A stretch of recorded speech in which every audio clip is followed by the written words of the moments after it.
Welcome to Accountants Law Pod, where accounting professionals and law firms converge. Hosted by Lynda Artisani, Sarah Prevost, and Stephen Libhart. Welcome back to the podcast, everyone. And today's topic is how to run a remote firm. And I think it's a great topic to talk about because some people are just kind of delving into working remotely, probably through COVID, but maybe making that choice to be all remote or maybe working in a hybrid mode. But we've got some really great tips and tricks to share with you all. And Sarah, I'm going to toss it to you because I usually toss it to Steve first. I'm going to toss it to you to see what you think about what people need to know about running a remote firm. Oof. Well, time zones, I think. Yes. You and I experienced this. I mean, we're both on opposite ends. We've got time zones. We've got availability of schedule. So if you have a full-time worker, that's great. If you don't have that availability, they're kind of in and out throughout the day. What are good blocks of time that can be used? Equipment. I think another big thing is also access points.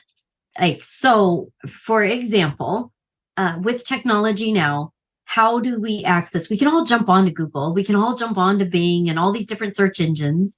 But how safe and secure is it? Is it a personal device? Is it a work device that you're using? Are you a contractor? Are you an employee? All of these little things that happen. So remote work is, yes, easy in theory. Do you have a quiet space to work in? Less distractions? Room with the small setup, or are you in your bedroom with the guest bed behind you maybe, or what dedicated space has to be put into it and thought process? Steve, am I missing anything, or have I kind of... No, but you really hit a nail on the head. For me, one of our people, bless her heart, was working on her dining room table with tons and tons of interruptions, and I went up to her house and helped her with some equipment setup and some different things. And she's got her own dedicated office space now in the house. And she's just so grateful for how much more productive she is. Dedicated office is kind of critical if you're going to take this on, because I mean, I've seen, like Sarah said, people working in their closet because they have better sound quality, or people working with their bed behind them, which when I was kicked out during the hurricane and in a condo, I tried the bedroom that had I was in an office, they had a desk in there, but the bed was my backdrop and I couldn't deal with that. And then I went on the dining room table, but like your client, it's so bad for your wrists and your shoulders and your body because it's not ergonomic for your body. And that's another part, because we sit a long time, which we already talked about in the health podcast. But yeah, I mean, for sure, those are things you need to think about. Mm-hmm. You know, the thing is too, when we go into working on our own in our own business, we get so excited about, I'm going to rule the world, and guess what? The day hits you where you're really lonely. Yeah. All of a sudden you're like, oh wait, I'm sitting in this room all these hours of the day telling people to leave me alone because I have work to do, and I don't have somebody in the cube next door to me that I can talk about what I'm going to do this weekend or whatever. And so, you know, for your health, are you interacting with people? Are you getting outdoors and getting your vitamin D? Are you creating your work environment in your office so that, like, look at Lynda's office, just gorgeous. And so is yours, Sarah. Mine is hideous, so I use a backdrop. But I've got a big office, and it's downstairs in my house, away from everything else. And there's an aquarium down here and a fireplace and all these things. So in the winter, I can really hibernate and be lonely with myself and be happy. But it's also, how creative are you with it? You know, do you have some of your favorite things around you? Do you have your favorite tools, your favorite pen that you can write with, your favorite calculator? You know, think of all those things. Well, look at this. I'll show you some. I got these little gifts from people. So this is from Heather Satterley, right? And for me, this is not something I normally do, but it's a gift. It's a reminder. I've got a Don Brolin little car thing here. Mm-hmm. I mean, like you said, you surround yourself. So if you're the type that, some people are okay with paper around them. It's not for my clarity, but some people are. Yeah. That's something for them. You and I were really fortunate to be in the Theater of Public Speaking. We'll give a little plug with Miss Lynda. And backgrounds were one of the things she talked about, because we work in a very professional environment, right? So, I mean, Sarah's background, my background, She was really big on having a real background, not having the fake one, because your hands can disappear. And we always have that funny story of that client that did the beta with the makeup, and she turned her head and her lips stayed over here, which was hysterical.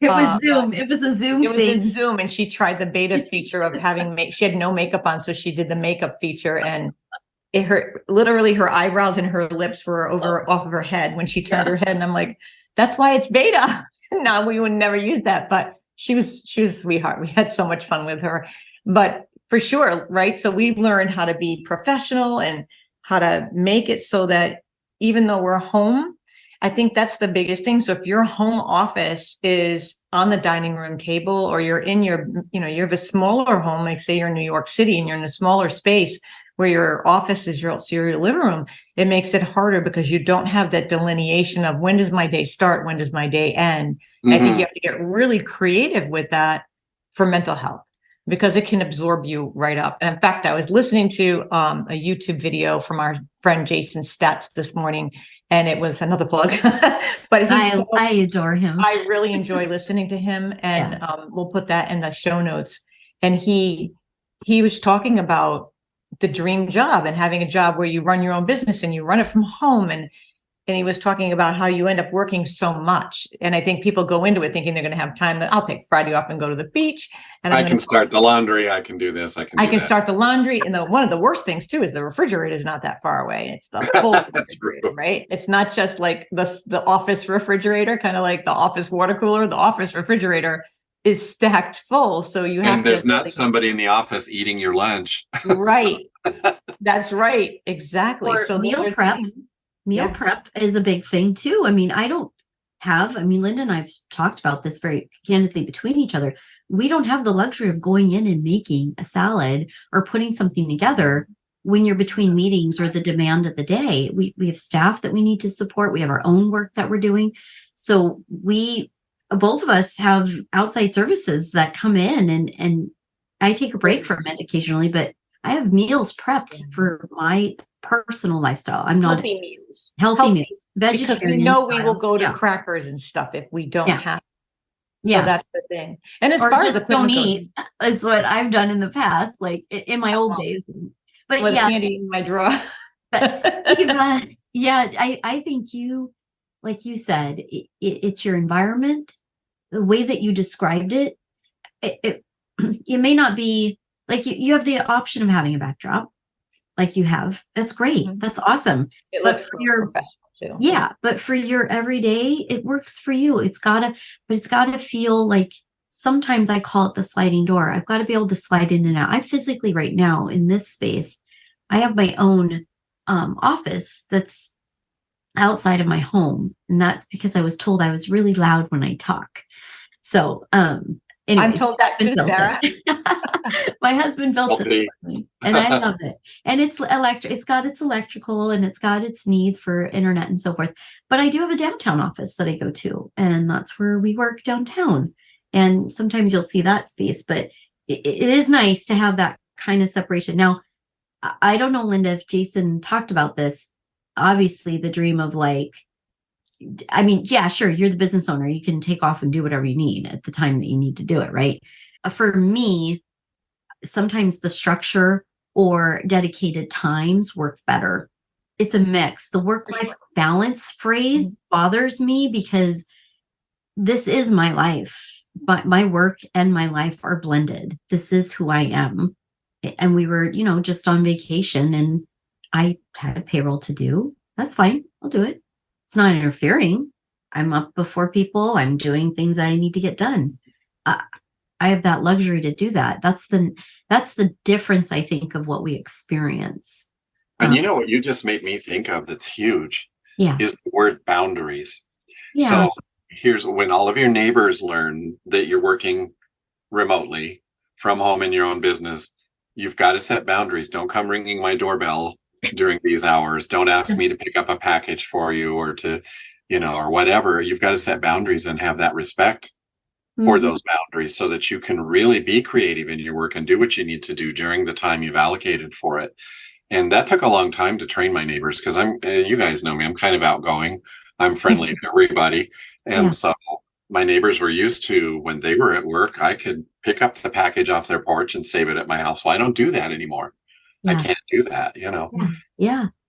Yeah, we don't have the ability, like if you're, especially where you're sitting, maybe location wise, but you don't want that revolving door. You'll never get anything done. Right. You don't get anything done. Yeah. So distractions are a thing. It's very easy to get it distracted. So you really have to be really motivated. And sometimes, some days that's not there. Like it's so easy. Or if you feel tired, like I've been feeling tired this week, not sleeping. We've been having a slew of thunderstorms come through in the middle of the night for some strange reason. Usually they're 4 to 5 and they've been in the middle of the night, and I've got a dog who's terrified of them. So she gets on the bed and she just shakes and she can't sit still and keeping me awake. And then I'm tired. And yesterday I kind of got up. I kind of walk around the living room after, talking to our guests last week. I was like walking around the living room going, oh, maybe that'll wake me up. And it didn't really wake me up. Then I laid down on the couch and Simba jumped on me. And I'm like, okay, now I've got him jumping on me. He's not letting me lay down. Just take a little teeny tiny nap because I was just yawning in everybody's face. And I didn't want to do that. But I also think when we talked about equipment, you really have to invest in a good equipment, not just your background and whatever what way your camera's facing. Don't be near the window because it can make you into a silhouette. For years, I was the silhouette because of the window behind me. I'm in a room that has high ceilings because I'm in Florida. So this time when I remodeled after the hurricane, I got the long drapes and I've got the rug on the floor that's bigger and hopefully it absorbs some of the sound. So I don't have that sound. I want good sound quality. You need a good microphone. I got the Yeti X.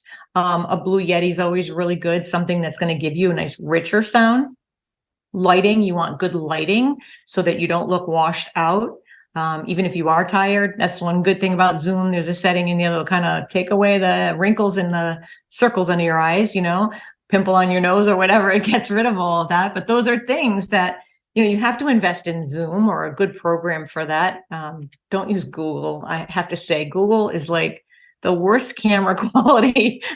It's the worst, the whole experience. I swear to God, that and which is surprising, right? With Google. Teams does it. It's the same with Teams. Teams is awful too. Yeah. I am not a fan of both of those products personally. They use Zoom, but they do this weird thing where you're at like this small thing in the bottom. So if you're looking at yourself, you're looking down the corner. Well, if you think about it, I mean, yeah, it's included with, a business Google for the business stuff, but to me, it's not easy to share on at times. You can't annotate to the certain things. It just doesn't lend itself to the tools. There might be other tools out there like a Zoom, but I'm just saying these other products that are just dedicated to this just works really nicely. I get it. Cost is a thing for some, but that's money that you should invest in because it gives you that. If you're looking for professionalism, you want to have that. We want to have that professional look, to go along with our brand. Mm-hmm. So it's important. We use Fathom, which is part of Zoom, which records the meetings and gives us the whole script of everything we say is recorded, and then it highlights it and kind of takes down and kind of summarizes it for you. That's another piece, another software that's great to have when you're doing this work. Like Lynda, depending on your you were saying, like sometimes our microphones, sometimes our other equipment, sometimes your computer, just your makeup of the computer, right? Your internet speed, your makeup of your computer. If you don't have enough memory on there, you're not going to be able to have a Teams and a Slack and a Zoom and a blah, blah, blah, blah, blah, right? Or whatever the combination is. So being cognizant of what causes those glitches. I mean, things happen. Things are going to come up. A stink bug can fall down into your pocket in a meeting. That was the funniest meeting I've ever been on. Miss Sarah had a stink bug. I don't know where it came from. I don't even know what a stink bug is. We don't have them in Florida, but she put her hand in her pocket and all of a sudden we were in a meeting trying to convince somebody to hire us. And she put her hand in the pocket and she pulled out a bug and she screamed. And then the camera went and it was just the funniest thing. And it left me with the potential client going, he goes, that was hysterical because she went off camera, off the meeting. He wished it had been recorded. It was just hilarious. I had a spider once come down in front of me and I'm great, Oh, No, Now. no. driving, when you have that driving, oh my God, you look like I'm a crazy, like spiders and yeah. So, oh man, oh. We were talking about, as we were queuing up for the podcast this morning, one of the equipment examples is that I gave was like, we all run over to Pinterest and go, I'm going to have this perfect office. And you see Oh, like man. 5 screens. Well, I did that for a while, but it was really difficult when I would share screens with clients in a Zoom meeting, Oh, having to hop back and forth between screens. And so I ended up getting this big 4-foot long curved, what is this? A Samsung screen. It's just beautiful. It was expensive, but I can load up all the spreadsheets and the QuickBooks screens and everything on there and just hop from one thing to another with a client. It's just awesome. amazing. And how many times have we talked about having to use T accounts between liabilities and assets and all this? So Joy, I have to give her a shout out on our team, designed these mouse pads. I don't know if I can get it up there, but there they are. Look at And so right on our mouse pads, Cute. there's a great tool. Beautiful. And I'm always, when we're in meetings, I'm like, Joy, I'm going to use your mouse pad. So Yeah, we make fun with it too, that's a But those beautiful. are things Yeah. you need to use to invest in remote work. We are seeing where attorneys are leaving the big firm and then they're starting out on their own and they're collaborating with other attorneys, which is really cool. And they've got like this, they'll have like a place to meet, like a conference room that they'll rent, but they're collectively separate law firms, but they're collaborating. Like maybe one does estate planning, but if somebody comes in and needs family law, they'll refer. I think that's something you're going to see more of in the future that we don't, that's kind of born out of, I think, the pandemic. I think, well, we had a client when we first started in the beginning of the pandemic that they didn't have a camera. So they would join our calls on a phone, or they didn't have cameras on their computers, so they couldn't show their faces. And they bought the cameras right before the pandemic really took off. And then the camera's pricing went way up.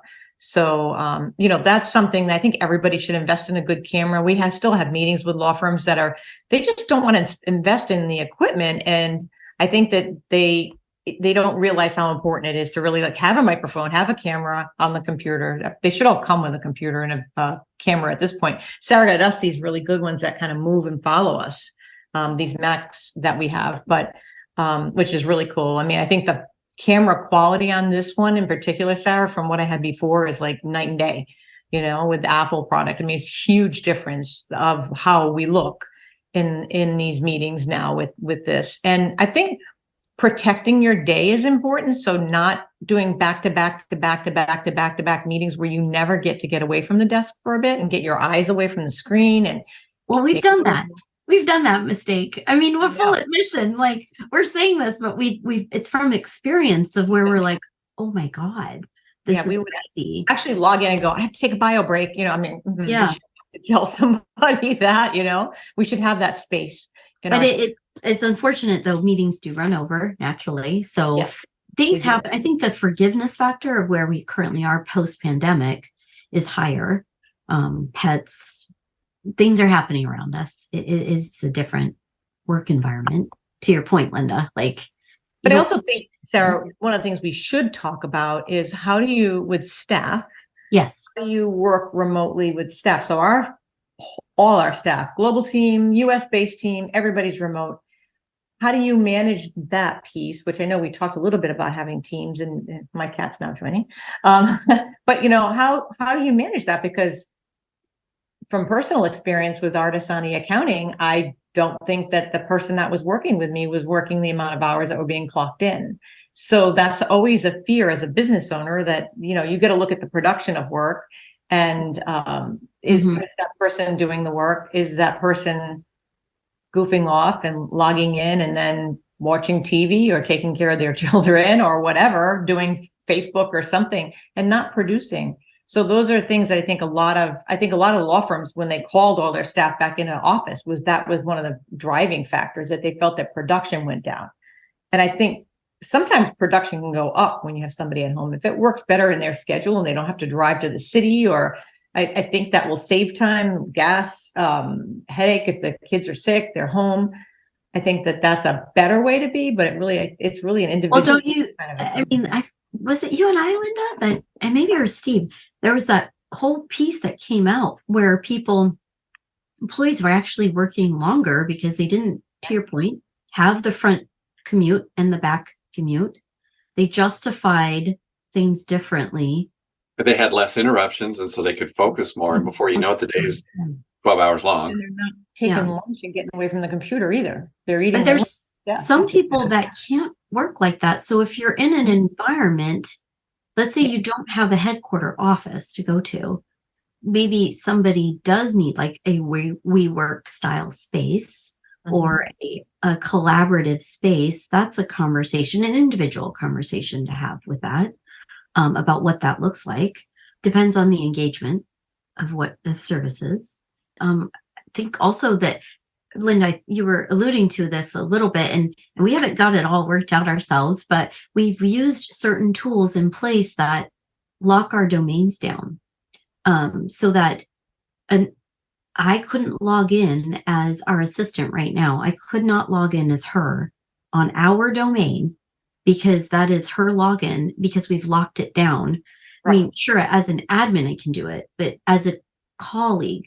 So, and then we take other measures to protect your environment too. And there's classes that were recently taught on the virtual desktop interface, which, you know, we do find that we're in that space a lot because law firms have these servers that they've spent a lot of money on, and they have things locked on there, and then you get your own login and you log on to that to do whatever it is that's needed on that platform. And I think that's so safe. And they don't realize that that's not as safe as cloud-based software. Some do and some don't. It depends on their setup, right? Or there's a legacy segment to it. But yeah, we've invested in Practice Protect to protect our passwords and our clients' passwords. We've spent a lot of money on that. We spent a lot of money on these things. This software, we've invested in it because we're invested in protecting our clients just like we want to protect our own data. And that's one of the things I think you're going to see going forward. We're already starting to see it, where these people that are wanting to hack things in, they're getting very creative, and it's so easy, because that's usually the weak point is a staff member will open an email they weren't supposed to, or click on a link that they're not supposed to, or go to a website they're not supposed to, and you know, very innocently, or share data that they shouldn't have just emailed out, that's sensitive data. So those are the things that are part of working remotely, I think, that are critical when you're working with firms, that you need to institute policies when you're working with your own staff. And when you're working with the staff, sometimes we have to educate our clients because they don't really, I don't know if they don't think about it. I mean, you have to have that, like, and you do really have to now analyze your setup and how you do things, because it's so easy. You're not there in their office to see how they're doing it. So yeah, Steve, how do you do that? I mean, I know that there's a small change with your setup in that you all are in the same state. Your distances apart. It's not convenient to drive into a place. I mean, that's not your setup. But through the client experience side, how do you navigate that to assist to make sure things are met? I mean, because we're dealing with timing efficiencies, schedule efficiencies. I mean, one of your team members might work super early and get off late. Or, you know, early, start early and get off early. Some might cross over. How do you handle that for yourself and your team? I'm going to look at Practice Protect again. I looked at it before, but we're using Keeper app for all the passwords, which is a very strong password protector. We change those passwords quite frequently, and we meet every day at a set time. Now, if we're in a big project, like right now, we're in 3 different trust cleanup projects. Yeah. And so some days I might send a message out to the other 2 team members and say, do you have anything for this morning or not? But I always check in with them every morning to make sure that they've got what they need. And generally we'll have a meeting every day, and we just go through what we're doing, where we're at, where we need help, those sort of things. Being available is hugely important to the team. Obviously, you guys have them all over the place. So you've really got to think, you're on the West Coast, Sarah, and Lynda, you're on the East Coast, and I'm in the middle. Yeah. And so, sometimes coordinating things can get a little bit wonky, but when we have Ben Day on, I think he's on one of our upcoming guests. I really hope he can share with us how he's using Clockify and project management, because to your point, Lynda, you mentioned the one employee. he gave an example. He's one of my business coaches. I just totally adore working with him. I just love that guy. But he shared a story about how he was able to look at a bar graph on an employee, and he could see that this project was taking forever. And he's like, wait a minute, something's wrong. This isn't right. And lo and behold, the guy was taking lots of naps. And, but he was able to pinpoint it right away because he had his SOPs in place, standard operating procedures in place, the expectations, keeping track of the staff, what they're doing, having them clock in and out by project. That really helped and he's a lot like you two in the size of your company, your shared company and your individual companies. And there's that much volume that that's what he does. He's kind of like the network operations center, if you will, for the company. He's watching what everybody's doing all day, and he's available to them. And also, one of the things I learned from him that I really like, and it's a goal in this company, is to have a shared calendar so that they can see when I'm available and when I'm not available, because that's hugely important. I always want to be available to them. Last week, as you know, I was traveling. We recorded podcasts from my RV. But I had a client in a personal injury firm who had a huge settlement come in during the middle of my trip, and he was able to contact me. He had no clue where I was at. And I was able to help him with the settlement from where I was at and get it done. And he just thought I was in my office somewhere. So having back to what you were saying, Sarah, in the equipment, having a really strong internet connection, a really reliable internet connection. Don't skip on that. You want to plug it in.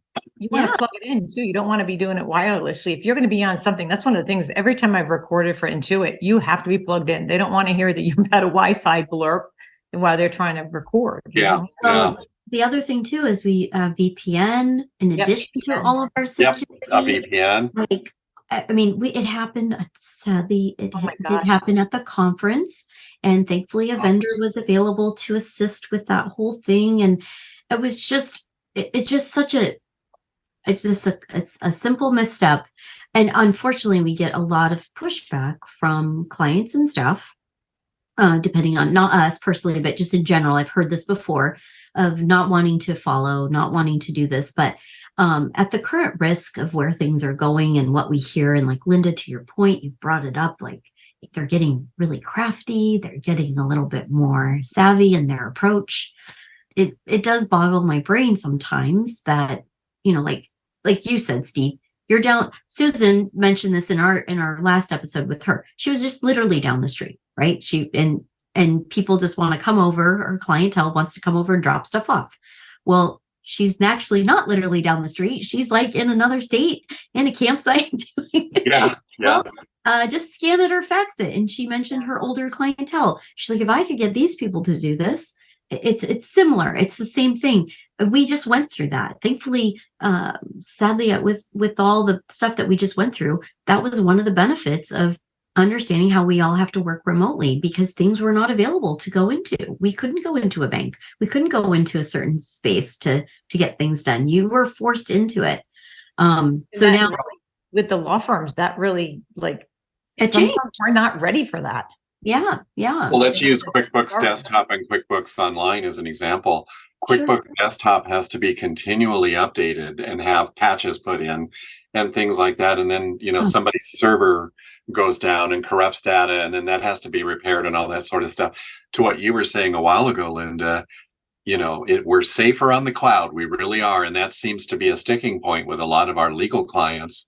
They're like, why is my information out there? And it's not. It's in little packets in lots of computers all over the world, that it all has to be brought together instantaneously. It's much safer than QuickBooks Desktop on a server in the closet in the hallway by the bathrooms. You can see QuickBooks Desktop is slowly going to go away. This is not going to be. I agree.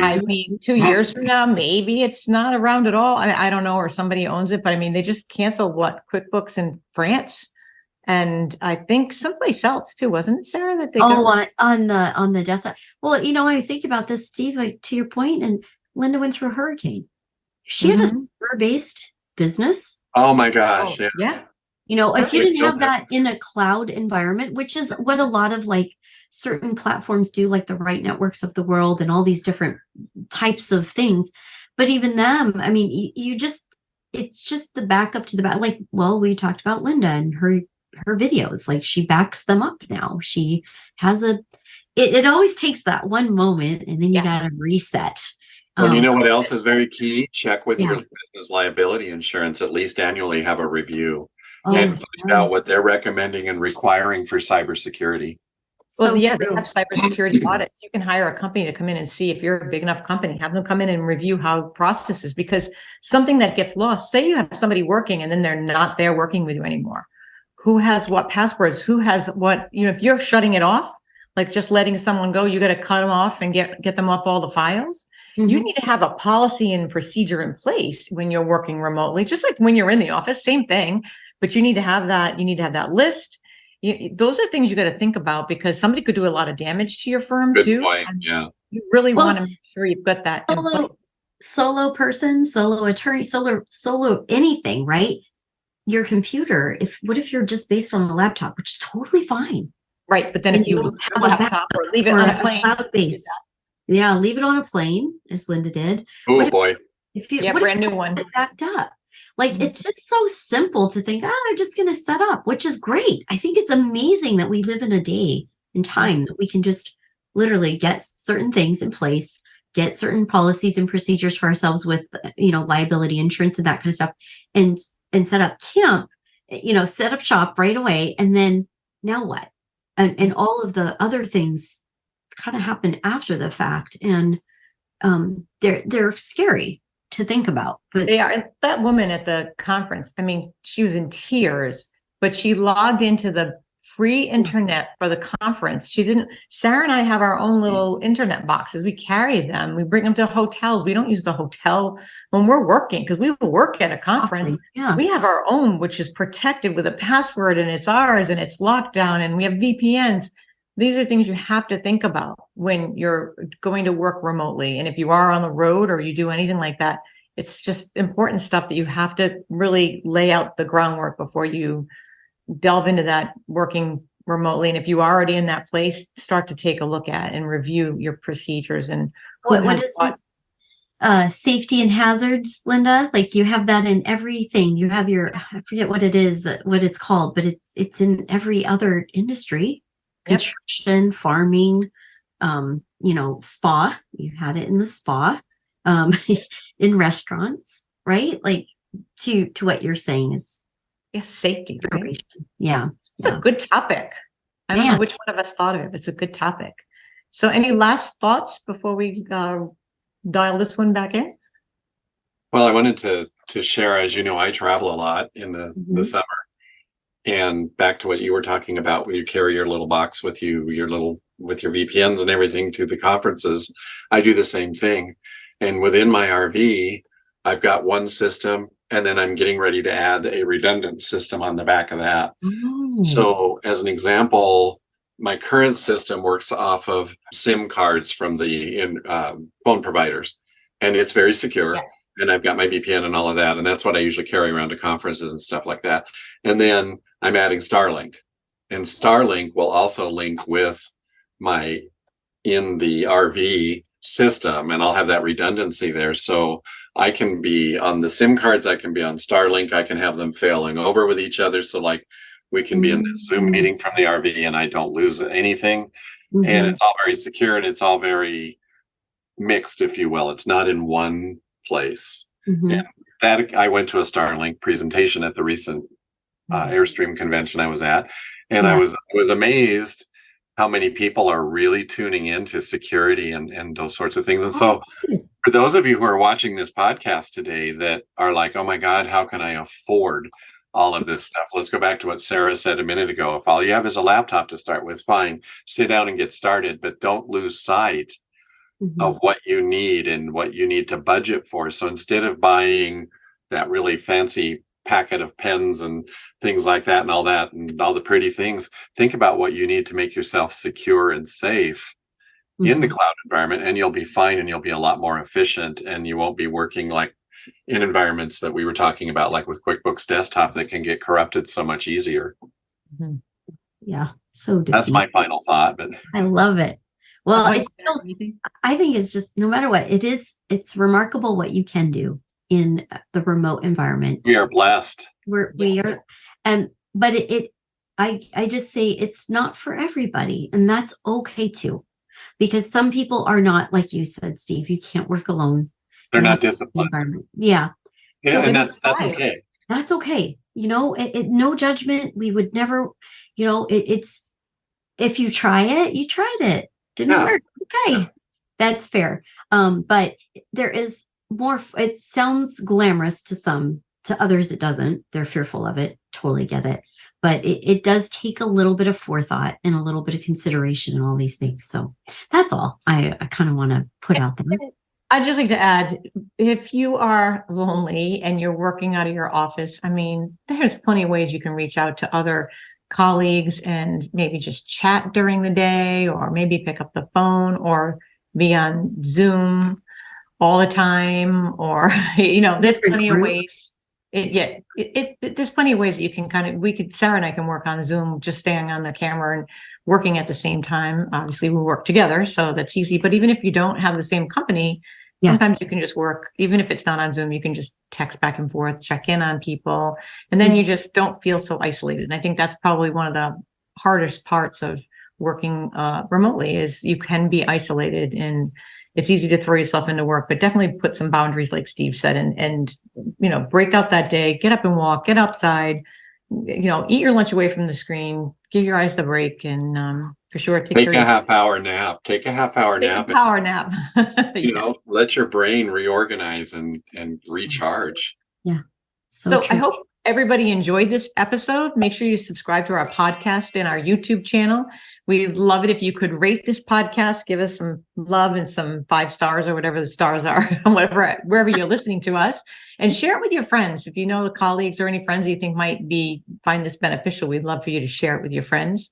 If you have any topic requests or guest suggestions, you can always email us at info@accountantslawpod.com. That's pod.com. And you can send us a message through our website, accountantslawpod.com.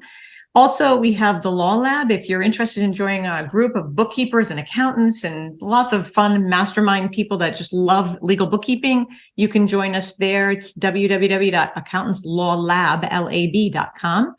And Steve's actually, are you home now, Steve? I am in my office working at home. I'm going back out on the road again next week. Okay. And then back home for a couple of weeks, and then a little bit more traveling between then and October. But this week I'm in my home office. So. Yeah, it's always good to be in your own bed, right? Oh, yeah. Don't forget to follow us on Instagram too. So we're also on Instagram. So we're all over the place, thanks to Tiara. So our love behind the camera. So for sure, join us, and we'll see you all next week. Bye-bye.